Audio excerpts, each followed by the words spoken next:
अटकपूर्व जामीन म्हणजे नेमकं काय असते? नमस्कार, मी आपला वकील मित्र विशाल गावडे. कोर्ट कचेरी या यूट्यूब चॅनलवर आपले स्वागत आहे. फौजदारी प्रक्रिया संहिता कलम 438 प्रमाणे एखाद्या व्यक्तीस असे वाटत असेल की पोलीस एखाद्या अजामीनपात्र गुन्ह्यामध्ये आपल्याला अटक करू शकतील, त्यावेळेस ती व्यक्ती अटकपूर्व जामिनासाठी जिल्हा व सत्र न्यायालयामध्ये अर्ज दाखल करू शकते. कलम 438 मध्ये इन इव्हेंट ऑफ अरेस्ट असा शब्दप्रयोग वापरण्यात आलेला आहे.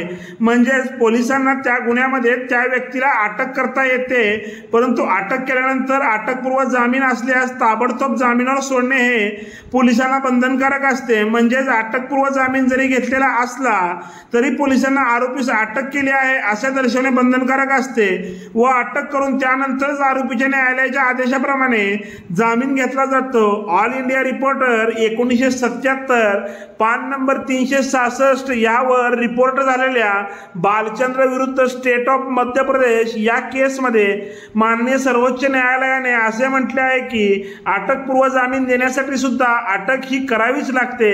अटकपूर्व जामीन घेतला म्हणजे पोलिसांना अटक करताच येत नाही असा सर्वसाधारण समज आहे, तो चुकीचा आहे. व्हिडिओ आवडल्यास व्हिडिओला शेअर करा, कोर्ट कचेरी या यूट्यूब चॅनलला सबस्क्राईब करा व कोर्ट कचेरी ऑफिशियल इंस्टा व फेसबुक पेजला फॉलो करा.